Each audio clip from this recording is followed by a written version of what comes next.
Welcome. I'm Lori Lee Benstock, and this is a Trauma Survivor Thrivers podcast.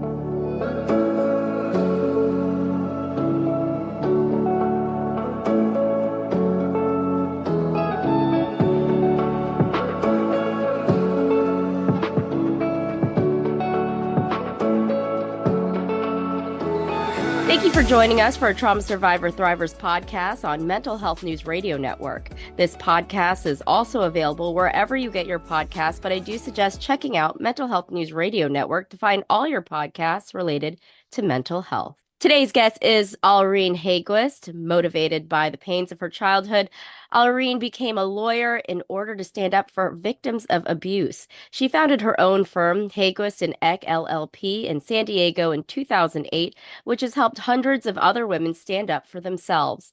Alreen has challenged high-profile entities including the Salk Institute, Trader Joe's, Kaiser Permanente, the San Diego Sheriff's Department, and a president-elect. Alreen's core message is that as a society, we need to break the silence and help women stand up to their abusers. In 2023, she broke her own silence and published her story in the book, Fired Up, Fueling Triumph from Trauma. Alreen, thank you so much for joining me today. Yeah, no, I'm so happy to be here. Thanks for having me on. Wow. So first of all, I always ask, this is a Trauma Survivor Thrivers podcast where, you are a trauma survivor and you are thriving and helping others. Can you tell me how you got from there to here? Sure. So background wise, I was abused as a child by my father in all the various ways, physically, emotionally, verbally, and sexually. And, I wanted at that time for somebody to save me. And despite my mom knowing what was going on, she stayed silent. And so I think his abuse and her silence really shaped me because now I can't be silenced in the face of injustice and somebody being taken advantage of. So I've used that triggering ability as my superpower to stand up for my clients. Wow, when did you realize like I need to do something? Because it's really hard. I was sexually abused by my father.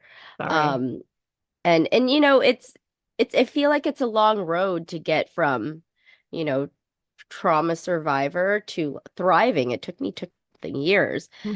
How was that for you? Or did you know immediately that something needs to be done? No, for sure, that was not the case. You don't wake up and say, "Oh, wow, look at all the abuse I suffered." That's the thing causing all my problems, and now it's time to fix it. I hid behind my trauma. I never talked about it, or talked about the abuse, and I didn't know that I had been traumatized from the Mm. abuse until much later. I didn't even call it abuse. It was just the household I grew up in. It was the life that I had, and didn't think anything of it. It wasn't, I would say, really later on in my life when I had left my house. I got out, went to college. Um, and at that point, I felt so free, like the first time that I got to be me and felt the escape. And so I thought, I've left it behind. What's the problem, right? Like if you've left your abuse, you've moved on, Right. That was what's the me problem? too. What's the problem? It's all good.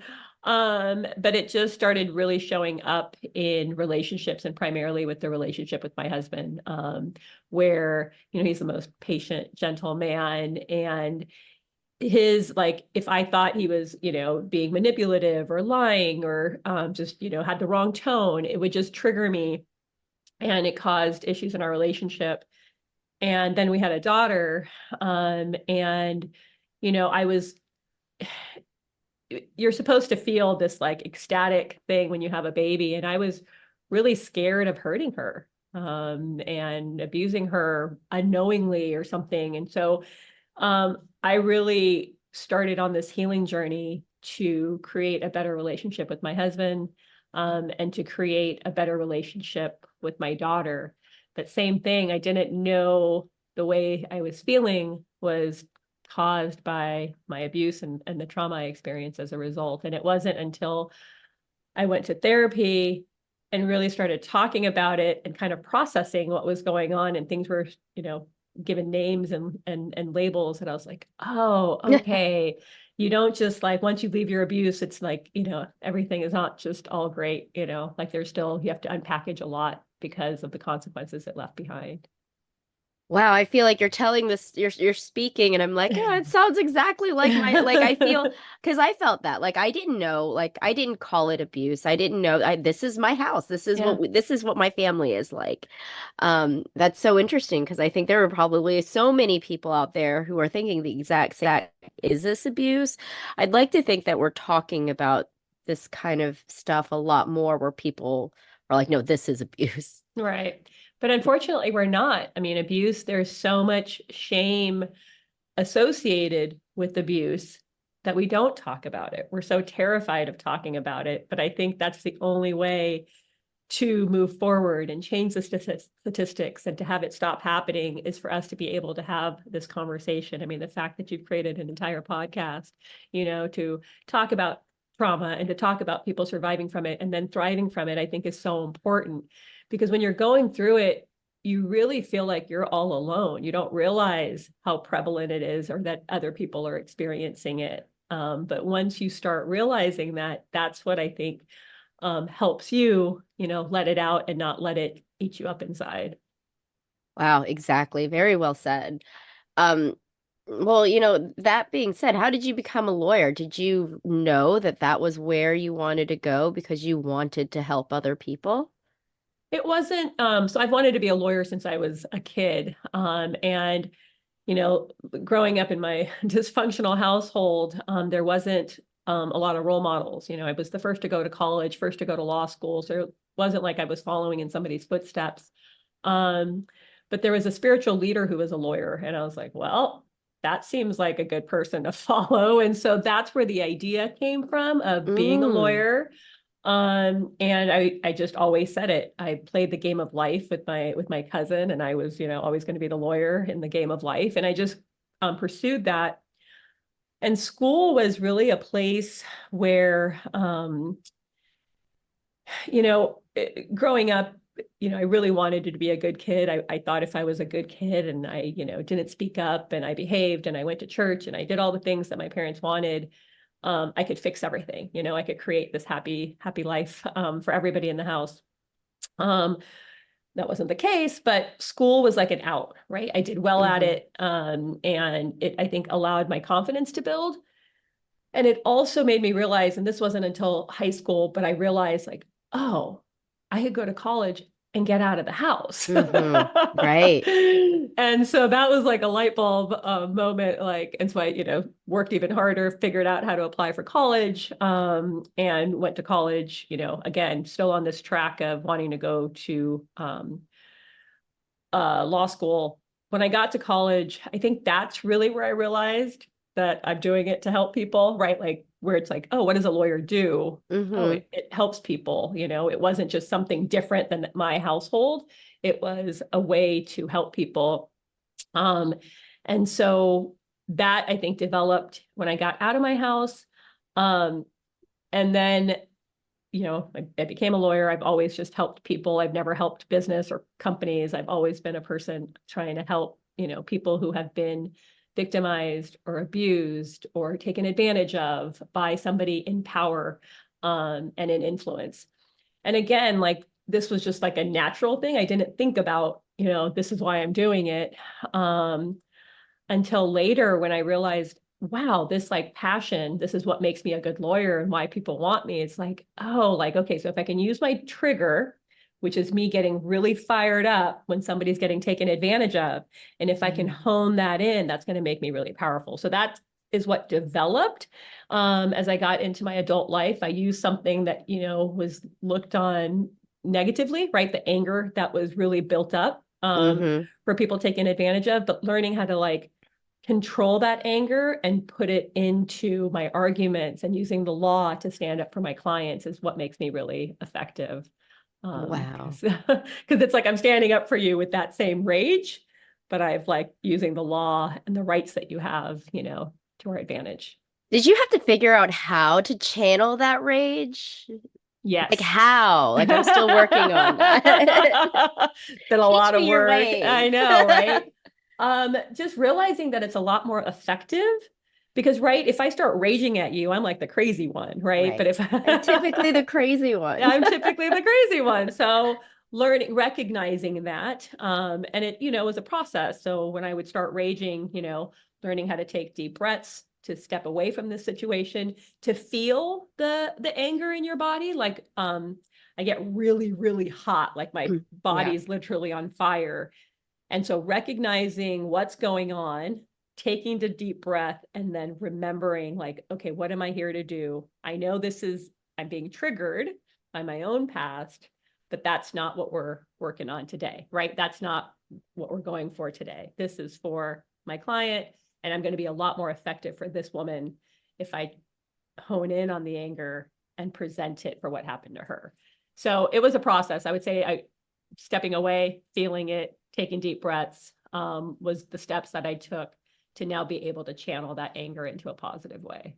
Wow, that's impressive. That's very impressive because I know what that feels like to just, Yeah. okay, I can't let that rage like take over because, Hmm. like you said, you'll look like the crazy person Yeah. who can't control their anger. Um, so when you're working with clients or looking for clients, or Hmm. do clients come to you and do they know that this is your specialty in dealing with violence against women? Yeah, I mean, I think from if they're finding us, on our website or social channels, I think they know that. If they're getting a referral, they know that. So I think they know when they come in, that this is what our specialty is, but I don't think until they meet me, do they realize like what kind of advocate I am, right? Because then they see me talk, they see me how I am when I go up against the other side, and I think that's when a client really is like, oh, okay, I made a good decision. You know what I mean? Like, Right. they might know it. I might advertise for it on my website. You hear about it, but you don't really know. And They don't you feel don't it until you're in front of, yes. exactly. Wow. That, and then they're like, they're in, and they get like why they want me as opposed to somebody else. Do you get men who come to you who have also been victimized? Yeah, not a lot. So the men that come to us primarily, they have experienced discrimination in the form of their race or their disability. It's very, I mean, not that we don't have them, but being sexually harassed as a man, I would say is a lot less common. Hmm. And they are also seems like it's harder for them to stand up, right? Because as a man, they should take it, or oh, as a man, they should have liked it when they were Right. being harassed, And so I don't think we get that many people for that reason. But we do represent men, but it's usually for disability discrimination or retaliation cases. How do you talk to, because I'm assuming a lot of these people are very afraid to stand up to their abusers. I mean, do you ever have issues with them wanting to back out? I mean, I can imagine it could be extremely difficult to face the person who victimized them. For sure. And I would say that's every single client that comes in. Ah, Yeah. Yeah. They are all very scared to stand up for themselves because of the consequences, that they're worried about either in their family or at their job, or how people are going to view them. It's that same shame that we've experienced from going through abuse. They also have that. So I would say every person that comes into our office is afraid. I think what's really powerful is, um, when they're standing up for themselves, they get us. They have a whole team, because you need your people. You can't go hmm. in it alone, and you shouldn't have to go into it alone. But what I remind them is that, all of these laws are written to protect you, to help you. As a society, we condemn these acts. As a society, we have all said this is not acceptable conduct. But unfortunately, it happens. And the only way to make a difference is you have to stand up for yourself. You find your people to help you. And we have at our office, a survivor advocate. She's not a lawyer. She's not a therapist, but she's gone through the legal system. She has a ton of training, trauma-informed training on how to Mm. communicate, with people that have been abused and traumatized. Um, and so she's also there to help you, go through the process and explain how things are going to work, so you don't feel like you're alone, and kind of can work through the fear. And then we always recommend our clients have like a therapist or some support, outside of our law office. So you're kind of, you build a team. You build a team when you stand up for yourself, and we're part of that team. Wow. Were you, going back to your personal story, were you able to stand up to your abuser, to your No, father? no, No. yeah, no, I never said anything. So my abuse, my sexual abuse, the other forms of abuse never stopped, but the sexual abuse stopped when I was about 12. And that was because the sister, who's 7 years older than me, finally said something. Mm. And because she said something, there was that conversation in the family. And that's when I realized for the first time that I wasn't alone. I thought I Right. was, and I suspected I wasn't because I had seen, the way my dad was, but I closed my eyes. And so, but that was the first time we talked about it, that I was the youngest of 6 girls. Oh, wow. So yeah, so it was, and the youngest of 10 kids. And so the realization that, like, wow, this has been going on, and it finally stopped because my sister said something, was really powerful. It's another one of those things. Didn't think about it then, but I know it now. Like, when you say something, you not only help yourself, but you help, the next Others. group. Yeah, the next group. Um, so anyway, so we did talk about it. There was that conversation is, if we report my father, he could go to jail, and what would those consequences be? And so even though my sister said something I personally never did to him, um, and the discussion amongst the sisters was, we were just not going to say anything, and continue to essentially pretend like it never happened, right? Yeah. And buried it there, and never talked about it after that, you know. And so I would say the first time I'm standing up for myself is by writing the book, right? Yeah. That has been my step. I didn't do litigation. I didn't confront my father about what he did. I wrote a book, and I let out, all the things we've been keeping inside. Yeah, I wanted to ask, how was that writing your story? It was interesting, I would say. Again, you think you have moved past everything, right? Like Mm-hmm. you're like, I'm so healed. It's all good. I can totally do this. But I would say each step was a process, writing it, and each time I read it and edited it and read it again, it took that power, it took more power away from it, where it didn't affect me the same way. I mean, the fact that I'm on a podcast talking to you about it is huge, but that's like another step, right? Writing it Yeah. was a step, editing it was a step, publishing it was a step, sharing it, then Yeah. you published it, but then people can now get a copy wherever they're at, was a step. Right. And each step, I would say, that was emotional, and the parts of you that are scared always come back, even coming on podcasts and talking about it, that fear of like, what are people going to think? How am I going to be looked at now that people know this? I mean, that each step of the Yeah. process brought that fear. And each step, I believe, has made me stronger for working through it, right? Like, it's just not allowing something to hold power over you, and allows me to just be okay in my own skin, and be confident in it. Wow. Um, do you have a relationship with your parents or even your siblings? Yeah. So my father, I mean, that's what's, I think complicated is I have a lot of good memories with him too. Most of it is him being a monster, but then, I traveled together, and, he, supported me, all through college, and we ate, food together and traveled. And so he passed 11 years ago. Mm-hmm. And he was the one I spoke to more because he spoke English. My mom barely speaks English.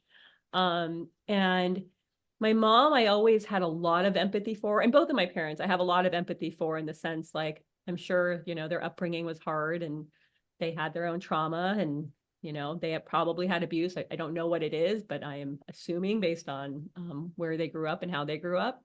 Mm-hmm. Um, but my mom, I always had a lot of empathy for her, because to me, she was like in the group of people being abused. She was one of the, just like me, that my dad was physically and verbally and emotionally abusive too. And so it wasn't until I had my daughter that I was really mad at my mom. And, people always say Yeah. that the mom always gets it. And, I was really mad at my mom because I think it's so natural. Like it's just in you to want to protect your child. And I don't feel like she ever protected us because she, like I said, never said anything. And I think she could have, again, Wow. in Yeah. an arranged marriage at 17. So again, she was a child herself. So I have that empathy. But at the same time, it's like, by the time she had me, she was 40 years old. And so it's like, okay, at this age, how did you at that point not say anything? Yeah. Um, so anyways, I say that with, do I still have a relationship with my mom? Yes, I talk to her constantly. I have, again, the empathy for her. We can't really communicate, and it's not like I can tell her like, oh, I'm so mad at you, how did you not say anything? Because she just doesn't get it. Like it's just not, Right. like what for her, she did the best she could. For her, we had a good life. What's the problem? Like he didn't throw us out. And he wasn't that bad because he, supported us. So what are you complaining about? Like, stop being such an ungrateful brat, Yeah. Yeah. So, No, you're right. so That, I have the relationship and I just try to have compassion and empathy to, that's her life and her understanding. And I don't need to try to convince her of otherwise. wow. That's the key, the empathy and compassion. Yeah. That is everything. I didn't confront, I told my mom about my abuse at the age of 35. And, she was shocked. She confronted my father. My father apologized. I never talked to him after that. Um, and I had my own healing that I needed to do. But it was like probably a year after that when my mom was like, well, can you just forgive and forget? And I remember being like, no. And she's like, we want to see our grandchildren. I'm like, my kids are never coming near him. That was, I think, what triggered me to like go down the spiral when I Mm-hmm. brought my children to my parents' house. Um, and I felt very unsettled. My husband was like, what is going on with Mm-hmm. you? You seem more upset than you usually are when we're here. And I was like, because he was like, let's go out with our friends. Your parents can watch the kids. And I'm like, I don't think this is a good idea. Yeah. Um, and so I just remember after my mom said that, I was so upset. And then I went through therapy. It was actually psychedelic integrative therapy, with through my therapist. And I remember I was feeling this loss. I was feeling as if I lost my child and I was freaking out. And so, they asked me like, what's going on? You seem like you're wincing. What's happening? And it's like, I feel like I'm losing my daughter. And they're like, well, what does that feel like? What is that making you think of? And then immediately I thought, oh my gosh, this is what my mom must have felt like when I said that I'm cutting you guys off, but she just didn't know any better. She didn't, for her coping mechanism was, you need to forgive and forget so I can forgive and forget that this all happened. We can go back to being normal and that, Mm-hmm. and at that moment, I kind of understood because the feeling that I was getting of losing my own daughter was really difficult for me to handle. But when I understood that that's probably what my mother was going through, I could see why she would develop this mechanism to not feel that way because it was pretty horrible. So that empathy and compassion piece is so important because in my own healing with my father, I learned that he was also abused by his father. So it was one of those things where it's like, okay, I have empathy and compassion for you and your younger self and what had happened to you, but for my own peace of mind, I can't be around it. Yeah, I'm breaking the generational trauma. I am not going to be passing it on to my kids, and that requires me to do the work. So it is not passed on in some way. Exactly. Yeah. And I feel like there's not enough credit out there. It's really hard work to break like generational cycles. It's really hard work, and I do think it's worth doing because this is you don't want to get it have it passed on, because my dad abused me, that anger. Like I realized that I had a lot of anger because my daughter was like around 4 at the time where I started that when I was started freaking out um about like my dad being around. And gosh, it was just so difficult and I was so angry and that's how I would lash out. I would get mad at my children and that's when I went into treatment. I went to treatment for 31 days and I realized like that was the cycle that I needed to break, that anger. Yeah. And so that I mean that's the gosh, I can't tell you how. I mean, I can because I know you understand. You wrote a Yeah. whole book about it. Um, Yeah, y- that's the anger. Like that anger is what it's being caused by, is like that's the anger you felt as a kid when you were being abused. That's what my therapist reminds me of. That's the anger. And so instead of like you couldn't lash out then because as a survival mechanism, you kept it all in, you kept it right. all quiet, but now it comes out, because then your kid especially is triggering because they're your little mini me's. Exactly. Exactly. They Yeah. are your mini-me's. They Yeah. are, and I from my therapist, I was told that you'll probably be triggered at the age that you are triggered when your daughter reaches those Yeah. milestones or that age. And I was like, oh gosh, I need to really, really be prepared for this.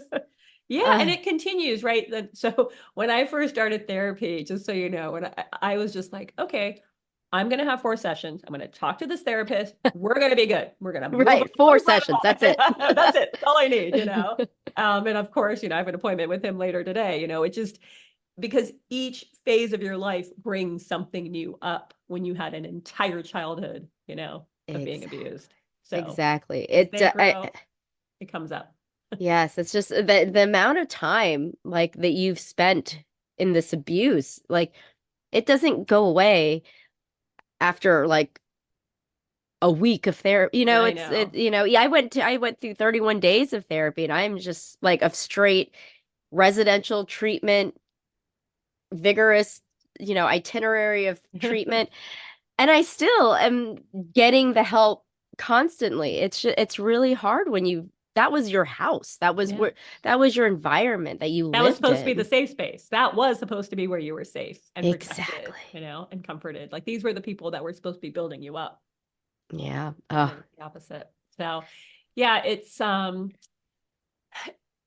this idea that's where I kind of think people need to change. I know we want immediate satisfaction. I know we want everything to happen right away. I know we lack patience right now in today's world. But yeah, the work takes time and it is different for people and not, it's not a one size fits all. The therapy that's going to work for you might be different for me. But it's like if people could just get started and know it's possible, that's the thing. It's yes. like you can be different, like you can live differently, you can have the happiness and the experiences that you've been longing. They're all possible. They just Exactly. require work, just like anything else takes work. And it's Hmm. not this overnight fix or it's not a magic pill. I wish it was. I Gosh, really I do. really do. But it's just going to require work. But I believe it's so worth it. It's worth it for me. And remembering, like, why are you doing it? For me, my why was my husband and my daughter. And you then like to me, you started chasing it. Like when you started experiencing feeling better and having better relationships, it's like, oh, okay, I want more of this. And now it's for myself. Like I want to continuously be on this journey because I love, this level of improvement. And it's not like every day, you have some like light bulb, but like those moments where it's like, oh, okay, Yeah. I definitely am different and I feel better than I did, last year or whatever it was. So Wow. Yes, it's very it's gratifying. And this is why there's this podcast, right? It's because people can thrive after trauma. And I can't stress that enough. While it is hard work, just like you said, it's so worth it. And it's so worth not passing down that trauma. yeah, agreed. And that's the thing, I think that belief and knowing that it is possible, right? It goes back to one of the consequences of abuse and trauma is you believe you're not worth it. You believe it's not Right. possible for you. And that's a consequence of it. And it's like, but if you start doing the work, then you realize you are worth it and you can also have it. It's not that, you're destined for a life of misery, Right. it's yes, those are unfortunate consequences, but don't let it, take every other part of your life. Exactly. Very well said. Um, and I know that your big thing is to not stay silent. Like you were saying, I think it was, I mean, a light bulb went off in my head when you were talking about when your sister said something. Yeah. And it was like that's so powerful. And I can't stress enough the importance of, not staying silent with your abuse or your trauma, for yourself and clearly for others, as your sister, did for you. Um, so as a lawyer and as a person who is thriving after trauma, can you really talk about the importance of speaking out? Yeah, I mean, I like nothing's going to change if you don't speak out. I mean, Right. that's kind of the reality of it. And so if you want something to change and you want something to be different, you have to say something. And again, I get how difficult it is. So I always say, like, you can start with small steps, if it means journaling, you can journal it and at least just get it out from your mind. You can tell a friend, you can find a therapist, you can find a lawyer. I mean, just getting it out doesn't mean like all of a sudden it's going to be public and everybody's going to know about it.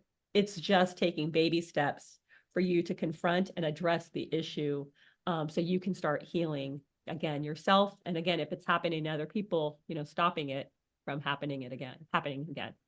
Wow. Well, thank you so much. Is there anything else that you would like to add? I always say, like, don't wait. Life is short, and I think it's so precious, and there's so many amazing experiences for you to have, and enjoy. And I think once you can get on the path, you can have more of those. So I tell people, don't wait. And even starting, taking one step, is one step in the right direction. Wow. I completely agree. I know that a lot of my guests, and it's never too late, but the sooner the better, right? I've had Exactly. guests who have finally started their healing at age 50 and 60, and they realize that wow, I can live this life that I want to. And Yeah. for the sooner the better. But Sooner the better. you can always, as when you're ready. But I think Correct. And it's not too definitely late. Exactly. It's it's not not like too late. there's not an expiration date. No. It's just there's no reason to not start. Right. There's so many good reasons to start. Yes. And even if it's to write it down, like you said, I like that a Yeah. lot. Yeah.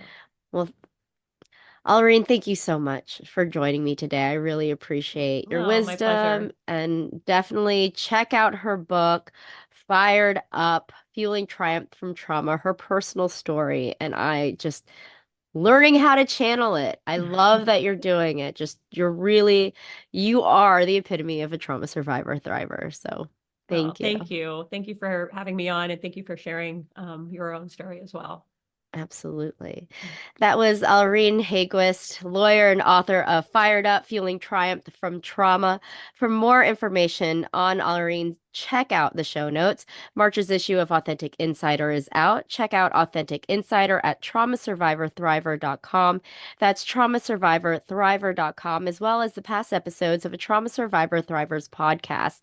If you haven't already, please subscribe to my email list to get Authentic Insider in your inbox monthly. We will be back next week when I speak with Jennifer Chesick, author of the Psilocybin Handbook for Women, when we discuss how psilocybin can benefit your mental, physical, and spiritual health. You've been listening to a Trauma Survivor Thrivers podcast. I'm Lori Lee Binstock. Thank you so much for being a part of the conversation. Take care.